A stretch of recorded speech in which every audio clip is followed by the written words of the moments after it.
Programa Cultura Geral. Apoio Faculdades Milton Campos. Venha ser referência. Estude com quem já é. E IEPREV, em defesa da Previdência.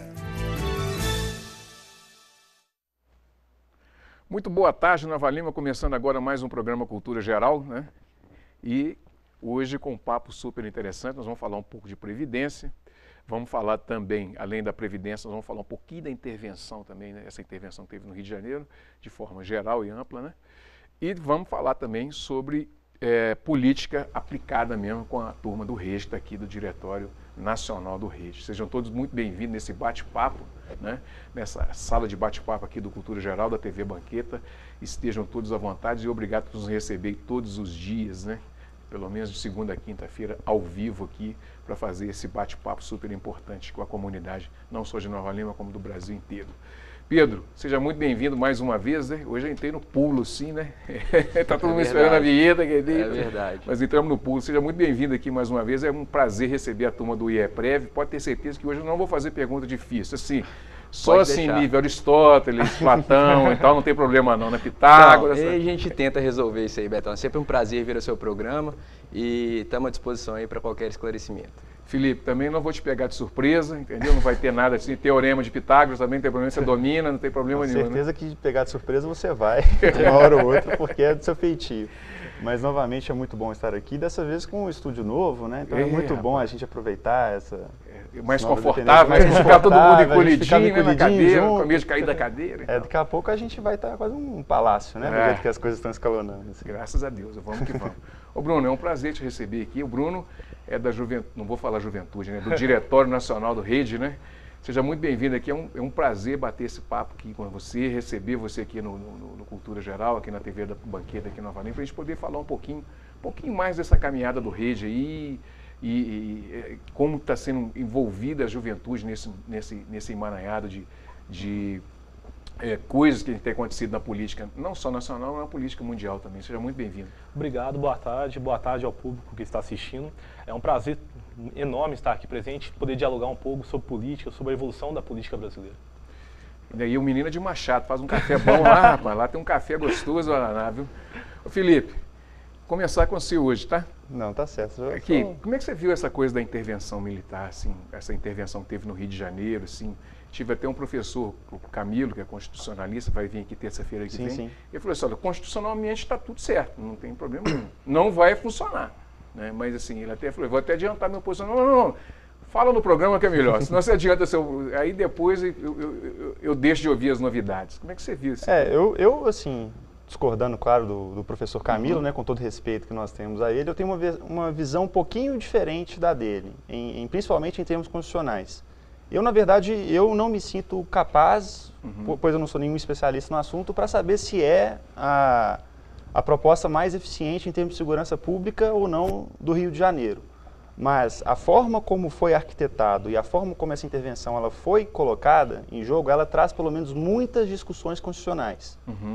Não é? Então, assim, eu até tentei fazer um pincelado de quais seriam os principais problemas, né, do decreto em si, que decretou a intervenção, então eu preferi fazer da seguinte forma, para esclarecer para o público.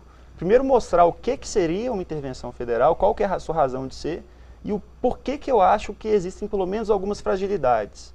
Se eu não quiser ser muito claro em falar que o decreto é inconstitucional, pelo menos fragilidades constitucionais eu consigo vislumbrar. Não é? Então, assim, só para deixar bastante claro, o decreto da intervenção federal é basicamente o seguinte: a República Brasileira é constituída basicamente da união indissolúvel, ou seja, como se fosse inquebrável, tanto da União, dos estados e dos municípios. E cada um desses entes, eles têm tanta autonomia financeira, política, legislativa, porque eles podem administrar seu próprio bem, realizar as políticas públicas que entenderem que elas são necessárias. Então, eles têm essa autonomia. E aí, para preservar uma ordem, digamos assim, do próprio sistema da República Brasileira, em casos excepcionais, a Constituição permite que um ente ele vai intervir no outro.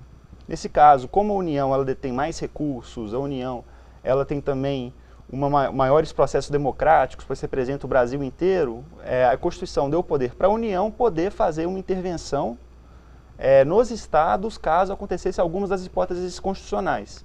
E, no caso, no Rio, a hipótese seria para garantir, pôr a termo, qualquer, digamos assim, problema que cause a ordem pública. E toda a intervenção, toda a questão do decreto foi exatamente a questão da ordem pública pela falta de segurança que o Rio de Janeiro ele vem enfrentando nos últimos anos. Então, constitucionalmente, é viável você fazer uma intervenção federal, pelo menos nesse sentido. Mas qual que é a fragilidade que eu vejo nessa questão? Parece que não aconteceu o devido planejamento constitucional dos órgãos necessários. Vamos a algumas questões só para poder explicar isso. Primeiro, o presidente da República ele tem a competência para emitir esse decreto e para decretar uma intervenção federal.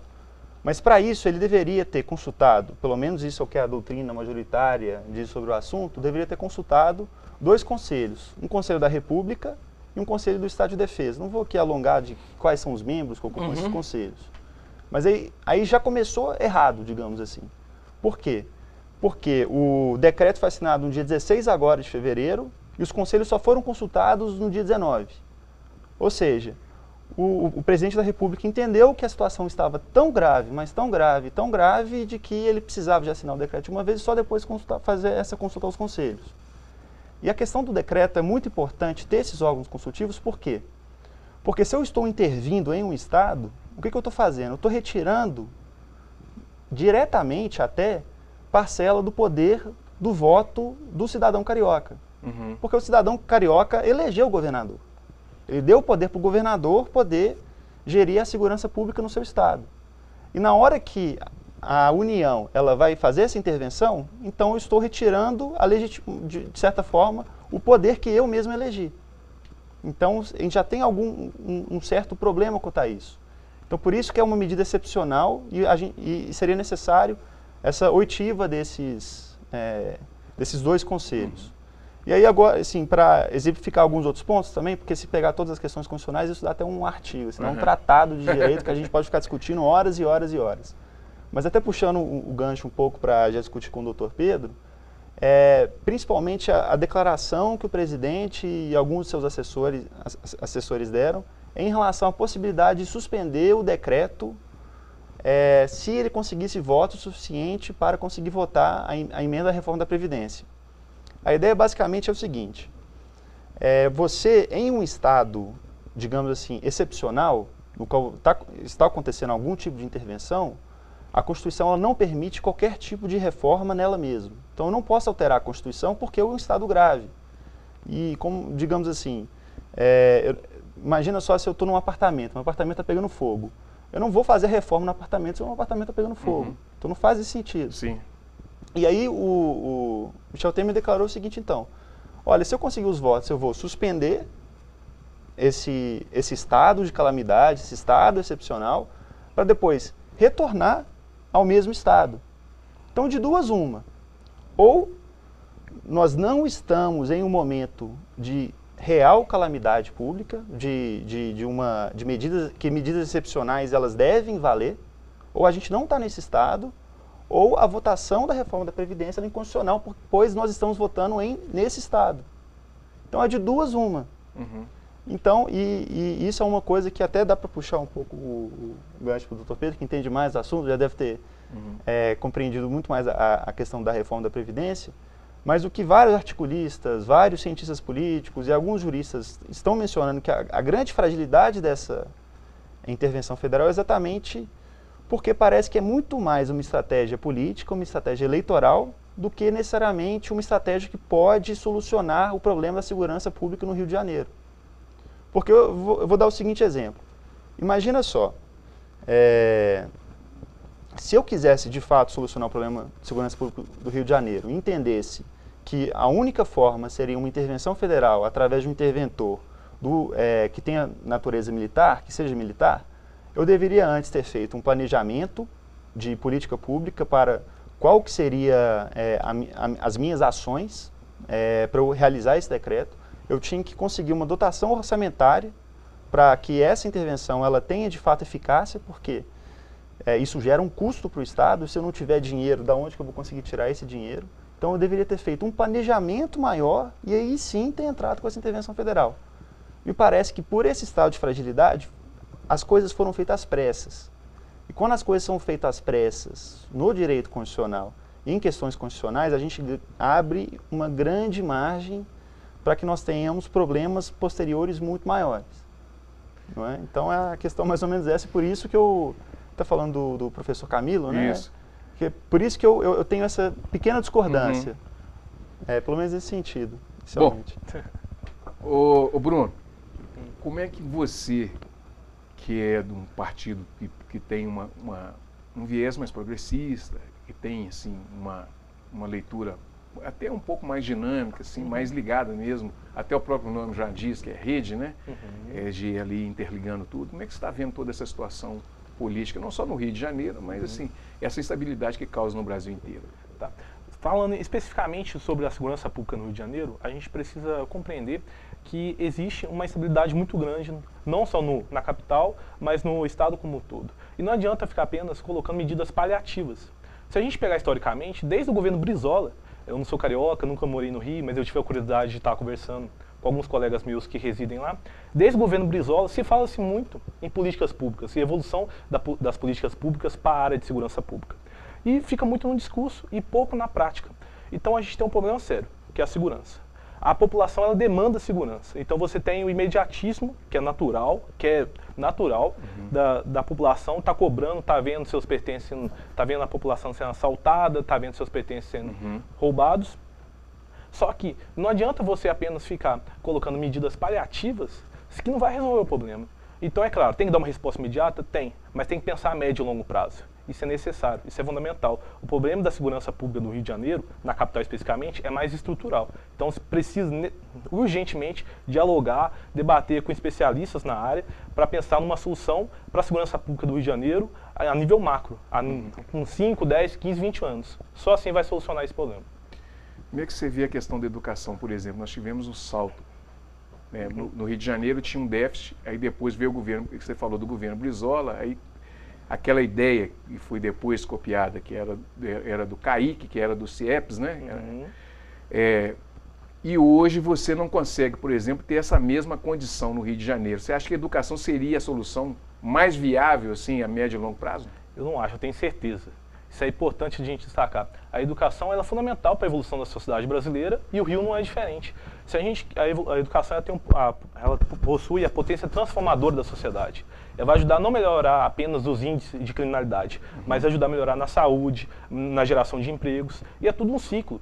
O Rio, nos últimos anos, ele teve um ciclo positivo na economia, teve uma gama muito ampla de turistas, vários eventos internacionais, a Copa do Mundo, as Olimpíadas, e não soube aproveitar esse boom, não soube aproveitar o boom do petróleo, o boom de recursos externos que vieram para o estado do Rio de Janeiro. Consequentemente, agora é hora de correr atrás, é hora de pensar em médio e longo prazo. E para isso é necessário, é fundamental evoluir a educação. Evoluir a educação não só do Rio, evoluir a educação do Brasil como um todo. Interessante que você citou isso, porque nos últimos meses eu fiz alguns debates. Eu venho de escola estadual, eu sou do interior de Minas Gerais, estudei a vida toda em escolas estaduais. E se você for olhar a média de evasão escolar das escolas públicas, no caso de Minas Gerais, fugindo um pouquinho do assunto, é de mais de 13% das escolas públicas estaduais. Se você for pegar os dados das escolas federais, são apenas 3%. E das escolas privadas, apenas 1%. Falando isso em nível médio. Então, se você não evoluir a não só injetar dinheiro na educação, mas melhorar a qualidade do ensino, melhorar a qualificação dos professores, estrutura física da escola. No caso do Rio de Janeiro especificamente, proteger as escolas, dar segurança. Quantas vezes a gente já escutou nos jornais tiroteios que afetaram crianças, que teve dias de aula parados, dias letivos que não ocorreram. Isso prejudica e traumatiza uma criança ou adolescente. Então ele cresce com uma sensação de instabilidade, de insegurança. Então precisamos de fato combater isso na raiz. Só que aí eu volto a citar, e isso não é feito para o dia do outro. Isso é feito com médio e longo prazo. E para isso, a população, existem os anseios, é natural que existe o imediatismo, igual eu citei, a população está com medo, está refém em casa, a população está praticamente presa, mas precisamos destacar que a solução definitiva só vai vir no médio e longo prazo. E isso não pode ficar apenas no discurso. Isso tem que vir na prática, com ações pontuais e específicas. Bruno, qual é a história do Rede? Como é que começou? Como é que foi fundado? Como é que partiu essa ideia? Tá, vamos lá. A Rede, ela tem membros que participam das lutas socioambientais há mais de 20 anos. Mas especificamente a história dela, a história da rede, né, que a gente fala a rede, ela começa depois das eleições de 2010. A Marina Silva, ela foi candidata a presidente em 2010. Em 2011 começou um movimento chamado Nova Política. Esse movimento, desde 2011, ou seja, quase uma década atrás já, né, 7 anos atrás, buscava a atualização da política brasileira como um todo. Em 2012, 2013, começaram a ter alguns avanços na discussão de como construir um partido, se seria viável ou não construir um partido. Em 2013, no primeiro semestre de 2013, houve a coleta de assinaturas da rede, a qual a rede conseguiu coletar mais de 900 mil assinaturas, por uma questão de validação ou não das assinaturas. O partido não foi registrado a tempo das eleições de 2014 e no dia 22 de setembro de 2015 foi registrado o partido. Então a rede já tem um histórico de lutas, já tem um histórico de construção, porém é um partido novo. É um partido que tem apenas menos de 3 anos de existência, participou de apenas uma eleição, as eleições de 2016. Então é um partido novo que está tentando construir um modelo novo de se fazer política. Na rede, não sei se você sabe, mas a rede não tem presidente. Na rede tem porta-vozes, um masculino e um feminino. Então a nossa instituição valoriza muito a paridade de gênero e busca sempre mesclar tanto a experiência quanto a juventude. Eu gostaria até de citar o exemplo no qual eu vivi. Eu comecei a militar pela rede, filiei na rede em 2015, 2016, e entrei para o Diretório Nacional aos 20 anos de idade. E além de mim, outros membros no Brasil todo, o Zé Gustavo, que é o nosso porta-voz nacional, atualmente com 27 anos, Carlos Gomes no Acre e tantos outros, mostram que a rede pode de fato conseguir uma horizontalidade, pode de fato ajudar na renovação e evolução da política brasileira, na teoria e na prática. A rede valoriza muito o jovem, valoriza muito a mulher. Isso é fundamental. A gente busca a paridade de gênero sempre e busca mesclar um pouco da experiência e um pouco da juventude. Como é que fica essa questão da transexualidade, da homossexualidade, dessa diversidade, que hoje não se fala nem mais muito de paridade de gênero, mas sempre está falando da diversidade, né? Como é que fica tudo isso, assim, e encarando isso também, assim, de acordo com a juventude, como é que faz para atrair, porque a juventude está um pouco dispersa com relação à política. Assim. Sim. Perfeita a sua pergunta, porque a rede ela busca muito valorizar a diversidade. O Brasil é um país muito diverso, então precisamos valorizar a nossa diversidade, não só sexual, mas cultural, musical, educacional como um todo. Uhum. No caso específico, a rede, no programa de governo da Marina Silva em 2014, eu não sei se você sabe, dos 3 candidatos a presidente que estavam na frente nas pesquisas naquele momento, a Marina Silva foi a única que apresentou o plano de governo antes do primeiro turno. O Aécio apresentou no finalzinho e a Dilma nem apresentou.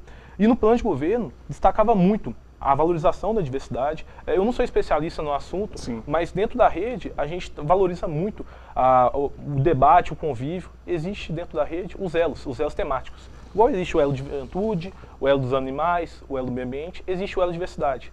E isso é uma pauta que a gente tem que ajudar, que a gente tem que fortalecer. É muito fácil, muito cômodo eu ficar aqui na TV falando disso. Mas então o que a gente busca é fazer diálogos programáticos e, na medida do possível, sempre colocando essa pauta nos planos de governo. Pouco se fala no Brasil sobre plano de governo, e plano de governo é fundamental. Há pouco tempo atrás, eu citei, olha, para a gente evoluir a política, a gente tem que pensar no médio e longo prazo. Mas se você não vai fazer um mandato para o executivo, e não tem plano de governo, não registra plano de governo, como você quer mudar a sociedade de fato? É uma pergunta que fica no ar. Bom, Pedro, agora eu vou pular para você para a gente sair um pouquinho da política aqui e voltar para a política de novo, né? A reforma não foi aprovada. É verdade. É um ufa. Olha, Betão, essa questão da reforma da Previdência, né, que é a famosa PEC 287, ela foi enviada para o Congresso Nacional em dezembro de 2016, né? E a intenção do governo era colocar em pauta de votação o quanto antes. No ano passado, o governo por diversas vezes tentou conseguir os votos necessários, os 308 votos, para colocar em votação, não conseguiu, muito em razão pela questão das denúncias, né, que o governo do Michel Temer sofreu. Essa PEC já foi alterada diversas vezes, né, e agora, com essa questão da intervenção militar, ela para ser votada no dia 19 de fevereiro de 2018, não foi votada e toda a tramitação da reforma foi suspensa, né, em razão do decreto de intervenção no Rio de Janeiro. Essa questão, alguns estudiosos têm dito, né, que o governo federal utilizou essa intervenção no Rio de Janeiro para disfarçar, né, a falta de votos para votação.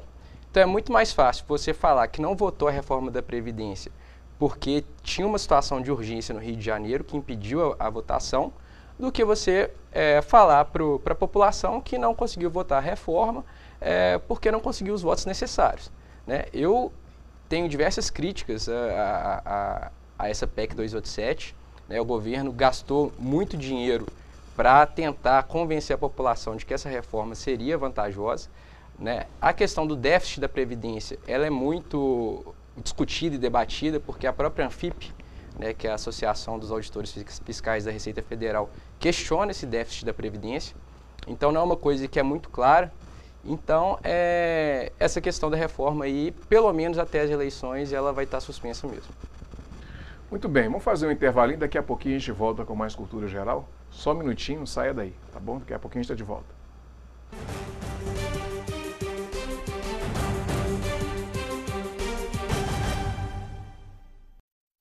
Faculdades Milton Campos, tradição em ser referência. Vestibular 2018. Inscrições abertas para Direito, Administração e Ciências Contábeis. Para saber mais, acesse mcampus.br/vestibular. Apoio Faculdades Milton Campos. Venha ser referência. Estude com quem já é. EI é Prev, em defesa da Previdência.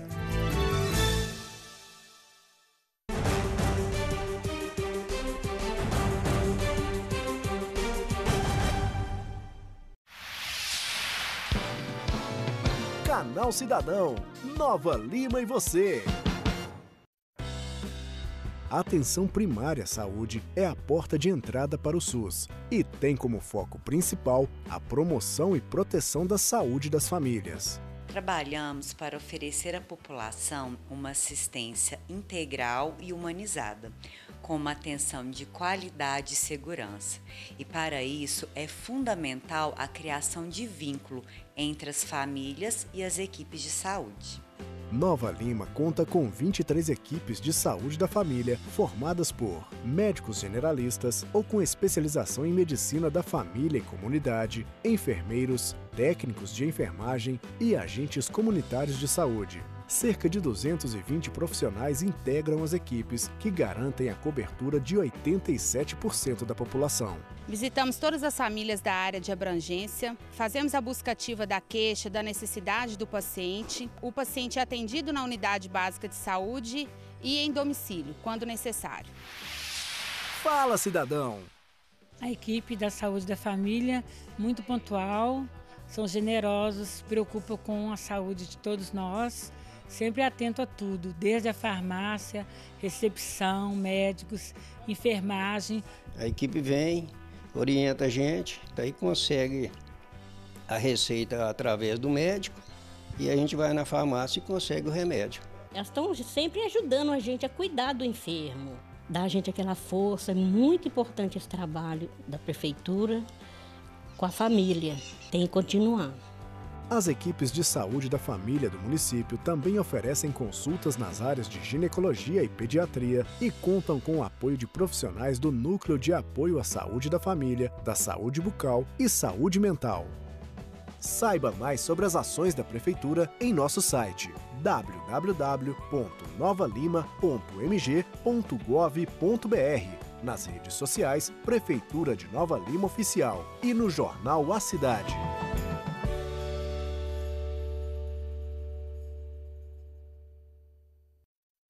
Faculdades Milton Campos, tradição em ser referência. Vestibular 2018. Inscrições abertas para Direito, Administração e Ciências Contábeis. Para saber mais, acesse mcampus.br/vestibular. Programa Cultura Geral. Apoio Faculdades Milton Campos. Venha ser referência. Estude com quem já é. EI é Prev, em defesa da Previdência.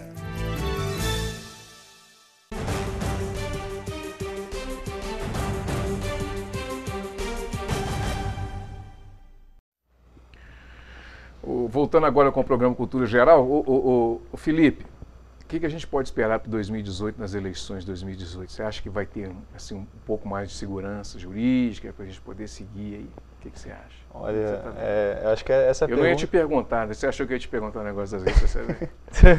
Essa é só a pergunta mais difícil de ser respondida nesse momento. Né? Porque, igual assim, o último programa que eu vim aqui, eu já vim falar sobre a possibilidade ou não do Lula poder se candidatar. Isso. E logo após o ministro Luiz Fux já deu uma declaração de possíveis candidatos que não poderiam ser registrados, da irregistrabilidade, um novo termo constitucional que ele inventou assim, no discurso dele. Agora nós temos essa questão do decreto de intervenção federal no Rio de Janeiro, que pelo menos alguns articulistas políticos, na minha opinião, eles enxergam que é uma jogada até para o Michel Temer ganhar um voto popular, porque essa questão de uma intervenção federal para a segurança pública sempre foi uma questão muito pedida pelos cidadãos em geral. Uma pauta popular, uma pauta muito popular. E tem até uma questão que é muito interessante, porque se a gente for pensar que o número de candidatos que nós temos para o primeiro turno é muito alto, a gente lembra de um cenário relativamente parecido com o pós-88, pós-constituinte. Que naquelas eleições nós tivemos o Lula, que foi para o segundo turno, com uma margem de votos de 400 mil votos diferentes para o Brizola. Então é possível alguém conseguir 15% e ir para o segundo turno. Então a gente não sabe quem que vai conseguir, quem vai para o segundo turno, como é que a gente vai se candidatar. Nós ainda temos muitas regras assim, em aberto, não exatamente por causa de uma questão pura da legislação eleitoral ou do TSE em si. Porque, de maneira geral, o órgão está muito comprometido em garantir a lisura das eleições, impedir a proliferação da fake news. Então está querendo resguardar bastante isso. Mas por todo esse cenário assim, externo ao jurídico, que a gente pode dizer, mas que também dialoga com ele, a gente está numa questão que a gente não sabe para onde que a gente vai. Tomara que para o caminho certo, né? Vou voltar aqui com o meu amigo Pedro. Vamos lá. Pedro, como é que faz para o sujeito agendar lá para a aposentadoria dele? Eu acho que eu já estou com tempo e tal. O que ele tem que fazer primeiro? Primeiro tem que ir lá para ele poder ver quanto tempo ele já tem de contribuição e como é que ele faz para agendar? Betão, eu sempre indico, né, para as pessoas, se ela acha que já completou os requisitos para se aposentar, ela vai ao INSS e retira um documento chamado CNIS, que é o Cadastro Nacional de Informação Social. Nesse CNIS vai constar toda a vida laboral da pessoa, todas as empresas que ela trabalhou, as respectivas remunerações que ela recebeu, e ela pode fazer essa contagem de tempo. O agendamento de um pedido de aposentadoria é um procedimento bem simples. Basta a pessoa ligar no 135, que é o telefone da Previdência Social, ou entrar no site do próprio INSS, que é inss.gov.br. Lá ele vai fazer o agendamento, né? Normalmente esses agendamentos têm caído para 3, 4 meses depois, né? O atendimento presencial no próprio INSS, ele tem demorado bastante em razão da falta de servidores, do acúmulo de processos, porque muita gente, em razão da reforma, estava desesperado para se aposentar com as regras atuais. Então, há uma escassez muito grande de vagas. Mas isso a pessoa não deve se preocupar, porque no dia do agendamento, do atendimento presencial, quando a aposentadoria for concedida, ela recebe todo o retroativo desde o dia que ela ligou no 135. Então, por mais que o INSS demore para atender, né, vale o dia que ela ligou. Vale o dia que ela fez o agendamento. Então, ela não vai perder dinheiro nenhum, vai receber isso corrigido, os atrasados corrigidos, né, e a análise mesmo do processo de aposentadoria ela tem sido bem rápida. Com essa confusão que deu de reforma, agora você acha que a tendência agora é dar uma desacelerada? Assim, porque estava todo mundo querendo... E muita gente fez besteira, Betão, né? Às vezes, se a pessoa tivesse ali contribuído, trabalhado mais um pouco, ela teria um acréscimo financeiro na sua aposentadoria, né? Mas preferiu se aposentar antes, né? Com essa pressão toda da mídia, essa pressão toda do governo, pela questão da reforma da Previdência, que na maioria das vezes a pessoa, com as regras da reforma, ia ganhar menos, né? Acabou se aposentando. Sacou o benefício, uma vez que você saca o benefício, ele é irreversível e irrenunciável. Então não tem como a pessoa cancelar, e aí tem casos que a gente, em pareceres que a gente fez, que a pessoa aí, por conta dessa pressa, recebeu 600, vai receber, né, 600, 700 reais a menos por mês o resto da vida. Quais os documentos necessários aí para a pessoa entrar, pedir, ela faz o agendamento, quais os documentos que ela tem que levar lá?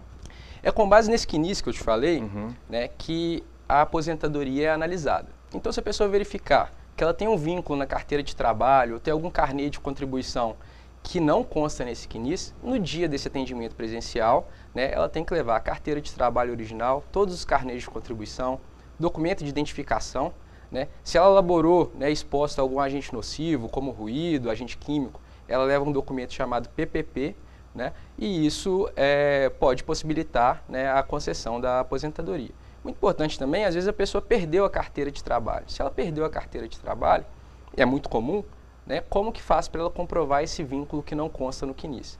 O INSS aceita outros documentos também, né, como a ficha de registro de empregado, o extrato analítico do FGTS, né, recibos, né, de pagamento de salário contemporâneos à época. Então a pessoa não precisa ficar desesperada se ela perder esse Só um pouquinho, né? Um pouquinho. Ela vai passar um aperto para conseguir esses outros documentos. É São Longuinho que ele acha, velho. É verdade. Agora, doutor Pedro, deixa eu te perguntar uma coisa. A pessoa está precisando de aposentar, ele já está com tempo para aposentar, falta ali 2 anos. Aí trabalhou lá na época na época era menor, alguma coisa assim, trabalhou em algum lugar, uma oficina, alguma coisa assim. Mas não teve a carteira assinada nessa época. E está faltando ali 2 anos, e é justamente os 2 anos que ela tem. O que ela precisa fazer? Existe solução para esse problema, a não ser a empresa ou a pessoa assinar a carteira ou contribuir ali com o INSS, que deixou de pagar e tudo? O INSS, às vezes, ela fazia o empregado atualmente, né, assinar a carteira retroativa, né, o INSS não aceita essa assinatura porque o contrato de trabalho não vai ser contemporâneo à época do trabalho prestado, né? Então, em alguns casos é interessante a pessoa ajuizar uma ação na Justiça do Trabalho primeiro, para que seja determinado o reconhecimento desse vínculo. Por mais que a carteira não tenha sido assinada, né, é importante até fotos da pessoa, né, na empresa, ou qualquer outro documento que ela tenha provando que trabalhou lá, já é o início de prova material para que seja determinado o reconhecimento desse vínculo. Após o reconhecimento na Justiça do Trabalho, né, ela ingressa, né, faz o pedido no INSS. Se o INSS não averbar esse período, o que acontece quando, em alguns casos, né, é necessário ela ajuizar uma outra ação na Justiça Federal, e aí ela tem as testemunhas, né, e algum outro documento para poder corroborar essa argumentação dela, para que seja computado esse tempo para aposentadoria. Serviço militar, como é que a pessoa usa esse tempo que ela prestou serviço militar? Bom, esse período aí elaborado, né, prestado, né, de serviço militar, seja como soldado, ou seja, como aluno do CPOR, né, que são os oficiais da reserva, ele conta para fins de aposentadoria. E nesse momento que está todo mundo contando os dias para se aposentar, qualquer tempo que ela pode somar é interessante, né? Então, basta a pessoa ir ao batalhão, né, que ela prestou o serviço militar, vai na seção de pessoal, pede essa declaração, né, seja do Exército, Marinha ou Aeronáutica, e no dia da aposentadoria ela leva esse documento que o INSS reconhece administrativamente. Isso vale para o Exército também? Exatamente, Exército, Marinha, Aeronáutica, todas as Forças Armadas. No geral? No geral. Vamos voltar aqui para o Rede, aqui. Vamos bater um papo com esse rapaz aqui. Como é que surgiu a Marina candidata a presidente da República e como é que você vê a Marina agora em 2018? Você fala da candidatura da Marina em 2010 para agora? Isso. Tá, vamos lá.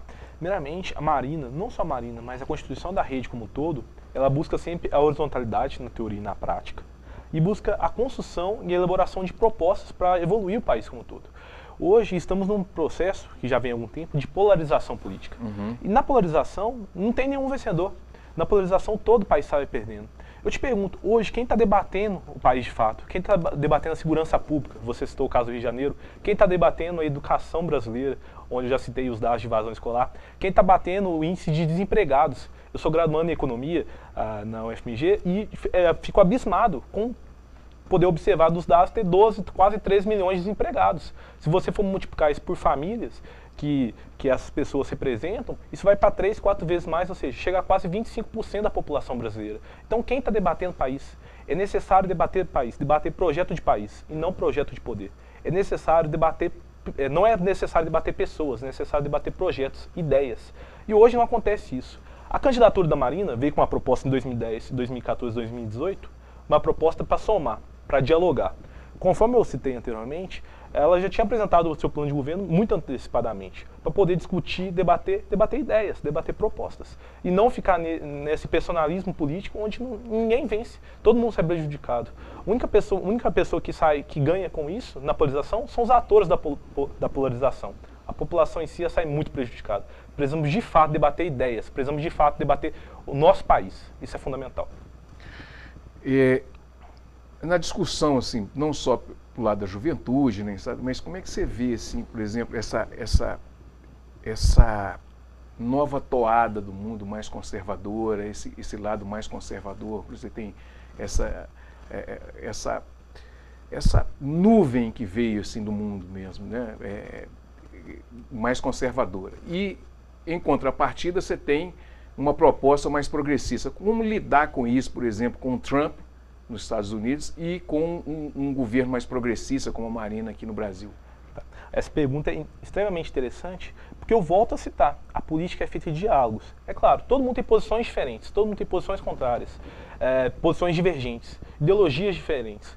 O Trump tem uma linha de raciocínio, uma linha de atuação nos Estados Unidos, a Marina teria uma linha um pouco diferente. Só que num cenário de comércio mundial, num cenário que os países estão interligados pela tecnologia, gostaria de citar, o Brasil hoje tem 200 milhões de celulares. Um celular, praticamente um celular pela população, um celular para cada cidadão. Então, no cenário que você está intimamente interligado, é necessário dialogar. Não é necessário você construir muros, é necessário você construir pontes, mesmo que você concorde ou não com a opinião do outro. É necessário estar sempre dialogando, entendendo quais pontos pode gerar consenso. Eu gosto muito de destacar que é necessário criar consenso, criar ideias, debater propostas. Então, se a Marina for presidente, na sua candidatura, com o Trump ou sem Trump, com o primeiro-ministro da Grã-Bretanha ou não, com o primeiro-ministro da Argentina ou não, é necessário estar dialogando. Só que antes da gente pensar a nível internacional, a gente tem que pensar a nível nacional. A gente tem que arrumar a nossa casinha. A nossa economia está dando sinais, mas pequenos sinais de recuperação, muito pouco ainda pela nossa potencialidade. O Brasil era, até dias atrás, a quinta, sexta maior economia do mundo. Hoje está a oitava, nona. Igual eu citei, temos 12 milhões de empregados. Então a gente precisa arrumar o nosso país. E como você faz isso? Com políticas públicas de qualidade, utilizando a tecnologia para aumentar a eficácia dessas políticas públicas, com transparência no diálogo. O diálogo no Brasil, politicamente falando, muitas das vezes não é transparente. Você tem, por exemplo, as fake news, que são notícias implementadas que contam a verdade parcialmente ou não. Eu sou de uma cidadezinha de 40 mil habitantes. E as fake news, lá uns anos atrás, tinha outro nome, que era a fofoca. Alguém falava, o vereador tal tem essa fofoca, tem isso aqui. Vai correr um mar de sangue na cidade de Bolanganhar. Exatamente. Então, tipo assim... Essa folha é do Avarenga. Então, o que acontece? Tem que dialogar com transparência, com honestidade. Eu penso que o que nos une é muito maior do que nos separa. E se queremos de fato unir o país, se queremos de fato dialogar, esse diálogo não vai vir de uma hora para outra.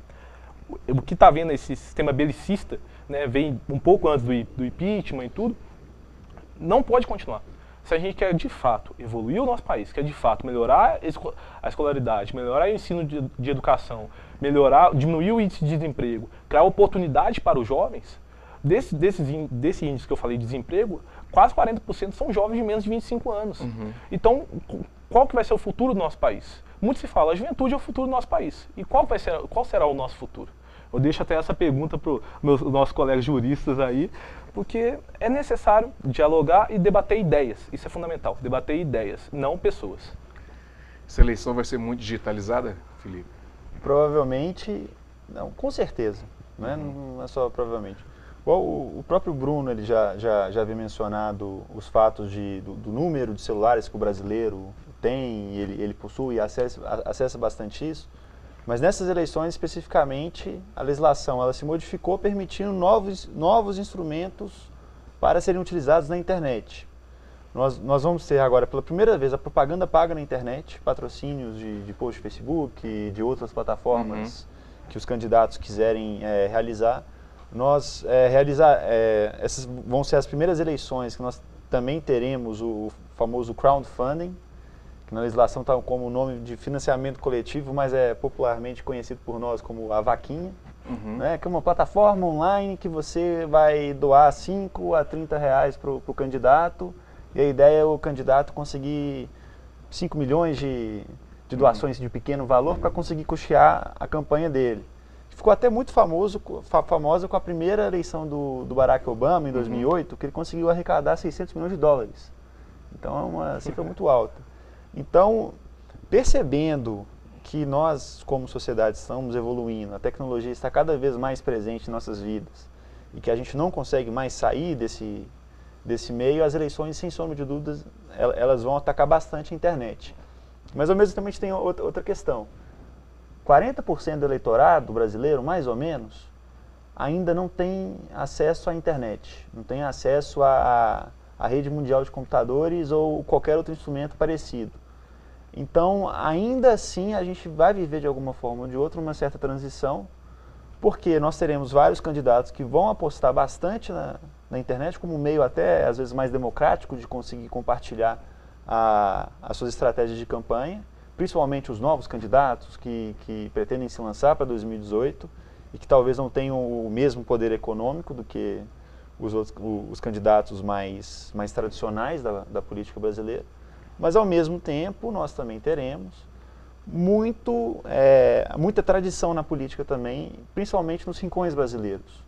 Claro que existem exemplos negativos disso, né, de corrupção ao eleitorado, de compra de votos, mas também existem exemplos positivos, né, passeatas na rua, debates em praça pública, e tomara que isso aconteça mais.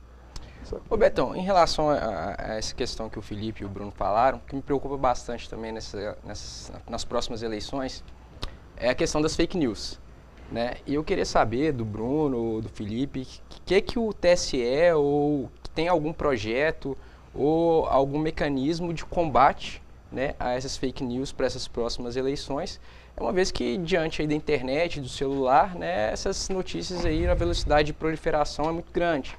Então, tem alguma proposta ou alguma coisa para agora, em 2018, para que seja diminuído o número de informações falsas compartilhadas na rede? Olha, isso daí é um problema muito grande, principalmente igual aquela questão constitucional, porque de um lado, nós temos que proteger a veracidade das informações das eleições, porque senão nós estaremos corrompendo as mensagens que estão chegando aos eleitores. Isso é muito grave. Mas, por outro lado, a gente também tem a liberdade de expressão, porque nós não podemos também retirar qualquer pessoa, fale qualquer até besteira que a pessoa quiser, e se aquela besteira viralizar, a gente tem que garantir o direito para isso acontecer. A gente tem que evitar assim, grupos organizados utilizando de informações falsas ou de difamação de figuras de pessoas com critérios eleitorais, políticos ou qualquer outro critério econômico que a pessoa queira utilizar. Entendi. Atualmente o TSE ele tem um grupo de trabalho que está sendo organizado com as empresas de telecomunicação, as empresas que oferecem serviços na internet, o próprio Google está lá, o Facebook está lá, o próprio Exército brasileiro também, através da ABIN, eles estão conversando no momento qual que vai ser essa medida de combate a fake news. Entendi. Existem outros países que tentaram fazer isso, né? Principalmente nessas eleições agora dos Estados Unidos com o Trump e a Hillary, e isso ficou uma questão muito evidente, porque muitos dizem que o Donald Trump só ganhou as eleições por causa da fake news. Mas a gente também esquece que a candidata Hillary Clinton também utilizou desse instrumento contra o Donald Trump. Então, os dois lados estão utilizando esse documento, esse mesmo recurso. Esse mesmo recurso. E, por enquanto, a solução mais democrática que a gente encontrou, assim, que foram encontradas até então, seriam os próprios meios de comunicação, os próprios eleitores, primeiro, não acreditarem em tudo em que leem, procurarem das fontes verdadeiras, assim, aquele exercício de voto consciente entra exatamente nisso. Então, você, telespectador de Nova Lima, se você tiver em dúvida de alguma informação, pesquise ela a fundo, veja se tem alguma veracidade, certifique-se de qual fonte, quem falou, se a pessoa tem propriedade ou não. Antes de sair compartilhando. Antes de sair compartilhando, porque a gente sempre lê somente a manchete e já compartilha. E às vezes a gente está dando um efeito gravíssimo, porque a gente está compartilhando em verdades, né? Então é claro que isso é um exercício muito difícil de ser feito, mas é um desafio grande a ser enfrentado. Acabei que eu tirei essa... Não, tranquilo. Porque eu estou pesquisando isso, então eu estou doido. Bom, Pedro, deixa eu voltar aqui na aposentadoria aqui, Vamos né? lá. Como é que é o melhor momento para a pessoa se aposentar ali? Tem um momento exato ali, um melhor momento para a pessoa? Por exemplo, o momento da reforma é o melhor momento para se aposentar. O que a gente tem estudado aí, Betão, aqui, obviamente, a pessoa se aposentar com as regras atuais, em 99,9% dos casos, é mais vantajoso. Hoje, por exemplo, para a pessoa se aposentar, o homem tem que ter 35 anos de contribuição e a mulher 30 anos, independentemente da idade, na aposentadoria por tempo de contribuição. E nessa modalidade de aposentadoria, a gente tem a regra dos 85-95. O que é isso? Se a soma da idade do homem com o tempo de contribuição der 95, e na da mulher a soma da idade com o tempo de contribuição der 85 pontos, não há a incidência do fator previdenciário no cálculo da aposentadoria. O fator previdenciário é um coeficiente que é aplicado na média, né, das contribuições da pessoa, e que leva em conta a expectativa de sobrevida e diversos outros aspectos que normalmente reduz a média. Então, basta a pessoa fazer esse cálculo simples, ela somando o tempo de contribuição com a idade, se der os 85, 95, não vai haver incidência do fator e com certeza a aposentadoria dela vai ser mais vantajosa. Como que é calculado a aposentadoria, assim? O cálculo dessa aposentadoria por tempo de contribuição, o INSS pega todos os salários da pessoa de julho de 94 até a data que ela faz o requerimento de aposentadoria. Por que julho de 94? Porque escolheu esse mês, né, e esse ano? Porque foi quando foi instituído o Plano Real. Então, para não fazer cálculo de aposentadoria com várias moedas, né, e conversões, pega-se de julho de 94 até a data do requerimento, faz uma média dos 80% maiores salários desse período, descarta os 20% menores.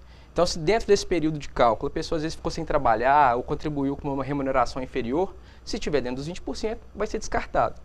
Na média dos 80%, vem e aplica o fator previdenciário, né? Se tiver os 95 pontos, vai ser a média, somente a média dos 80% maiores salários. A pessoa pode pagar retroativo, por exemplo, a pessoa ficou sem trabalhar 3 anos, por exemplo, lá atrás, e está faltando 3 anos para ela poder aposentar e tal, ela pode pagar esse de forma retroativa, não?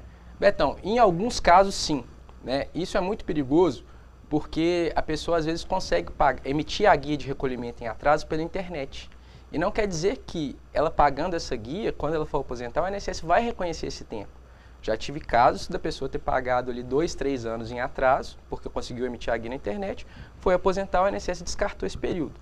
Então tem algumas pessoas que podem recolher, como por exemplo, pessoa quer recolher 2 anos em atraso. Se ela foi autônoma, não recolheu, então normalmente o INSS exige que ela comprove através de documentos contemporâneos a esse período que ela quer recolher o efetivo labor, né, ou através de declaração de imposto de renda ou notas fiscais, se ela era um comerciante, né, ela tem que ter a documentação provando o trabalho no período que ela quer recolher. Então, sem essa documentação, na maioria dos casos, o INSS não reconhece o tempo. Se o INSS cometeu algum erro no cálculo, alguma coisa nesse sentido, no tempo ali, tem como você ter alguma alternativa, ter algum remédio para isso? Tem sim. Isso acontece muito na questão dos períodos, né, trabalhados quando a pessoa trabalha exposta a algum agente nocivo, né? Por quê? Porque quem trabalha exposto a algum agente nocivo, ele tem um acréscimo, né, de 40%. O homem tem um acréscimo de 40% nesse período e a mulher um acréscimo de 20%. Então, normalmente, mesmo a pessoa apresentando o PPP, que é o documento comprobatório dessa exposição, né, o INSS às vezes não reconhece a especialidade desse período. A pessoa tem 2 saídas. Ou ela agenda um pedido de revisão no próprio INSS, né, faz esse recurso, fundamenta o recurso e ele é enviado para a junta, né, junta de recursos da Previdência, ou ela ingressa, né, na própria Justiça Federal pedindo o reconhecimento desse período. Muito bem. Bruno, deixa eu te perguntar uma coisa. A juventude vai participar efetivamente da política esse ano? Você acha que, mesmo com essas confusões todas que têm acontecido aí, a juventude está engajada? Não só esse ano. A juventude, historicamente, no Brasil, ela está engajada. Se a gente for analisar desde as manifestações de 2013, onde os jovens estão participando ativamente nas redes e nas ruas, existe um movimento claro de atualização da política brasileira. O que a gente tem que fazer, o que a gente tem que propor, é motivar o jovem a participar da institucionalidade brasileira, participar da política efetiva, ou seja, o jovem se candidatar, está votando com consciência, está cobrando dos seus candidatos, plano de governo, está dialogando de fato. eu vejo muitos amigos meus, muitos colegas, dialogando, postando texto nas redes sociais, insatisfeitos. E essa sensação de insatisfação ela é natural e ela é fundamental. O jovem, por si só, ele tem um sentimento de mudança, ele tem a coragem, a ideia transformadora da sociedade. A gente precisa potencializar isso. Só que não adianta isso ficar apenas na teoria, nas redes sociais, e não ir para a prática. E o modelo político brasileiro ainda, ele é pouco recíproco ainda para isso, ele é pouco receptivo ainda. Os partidos no Brasil, na maioria, são apenas instâncias burocráticas. Então, para um jovem poder participar, poder se candidatar, se torna muito difícil. Na rede a gente tem um diálogo um pouco mais aberto, mas, por exemplo, em 2016 eu tive a oportunidade de estar dialogando com outros jovens que sairiam candidatos em alguns municípios do interior de Minas Gerais, e muitos deles falavam assim, eu vou fazer coligação com isso, com aquilo, com A, com B, sem pensar nos ideais, sem pensar no que está fazendo. Então eu tenho uma preocupação muito grande, eu tenho preocupação que alguns jovens que estão na tomada de decisão de alguns partidos não representem de fato a sociedade, ou seja, os jovens que estão engajados. Então é fundamental não ficar apenas no discurso de renovação, é fundamental pensar no discurso de evolução. Precisamos evoluir a política brasileira, independente se é jovem ou não. Se a pessoa tem qualidade, se ela quer de fato construir um Brasil melhor, se quer de fato melhorar Minas Gerais, o estado, o seu município, ela tem que participar. Se ela não está afiliada, que ela participe, que ela afilie. No caso da rede de sustentabilidade, eu poderia destacar a questão das candidaturas cívicas. Nós enquanto instância de tomada de decisão, instância partidária, a gente busca estar aproximando dos núcleos vivos da sociedade. Ou seja, no estatuto da rede, a gente já deixa bem claro, no estatuto da rede, até 30% das vagas são para candidatos cívicos, ou seja, pessoas que não necessariamente querem participar do cotidiano, participar da vida do dia a dia do partido, mas querem de fato atualizar a política brasileira, querem de fato contribuir para o debate, disputar as eleições. Isso é fundamental. Trazer não só os jovens, mas todas as pessoas que querem ajudar a política brasileira para participar efetivamente da política brasileira. No caso da rede especificamente, as nossas candidaturas cívicas têm uma resolução, que é do ano passado, que normatiza isso, e o principal critério para uma pessoa sair candidato cívico pela rede é estar em consonância com o estatuto, né? Consonância com o estatuto, consonância com as ideias sustentáveis que a rede possui. Sustentabilidade em todas as formas, não só política, não só econômica, mas ética, ambiental, em todas as suas formas e maneiras possíveis. Vamos lá, o Pedro. Quem tiver alguma dúvida, como é que faz para fazer o contato lá com a IEPREV? A gente tem o telefone lá do IEPREV, né, que é o 3271-3009, né, e quem quiser agendar algum contato, fazer um parecer previdenciário, é só entrar em contato através desse telefone. 3271-3009. 3271-3009. Ô Filipão, nós vamos discutir política esse ano aqui. Nossa, o que a gente só vai fazer esse ano. Hoje nós vamos discutir política demais, né? Gente, um abraço para todos vocês, um prazer aí fazer um programa tão bacana quanto esse aqui, né? Um programa bem à vontade, bem descontraído. Amanhã não, né? Nós vamos voltar terça-feira que vem, que segunda-feira eu não vou poder fazer o programa ao vivo, mas terça-feira que vem a gente volta com mais cultura geral e a gente falando dessa intervenção no Rio com o constitucionalista Dr. Camilo. Um grande abraço e até terça-feira que vem, se Deus quiser.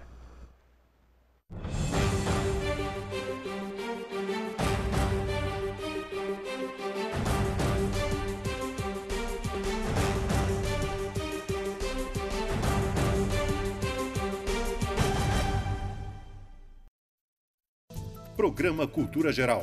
Apoio Faculdades Milton Campos. Venha ser referência. Estude com quem já é. E IEPREV, em defesa da Previdência.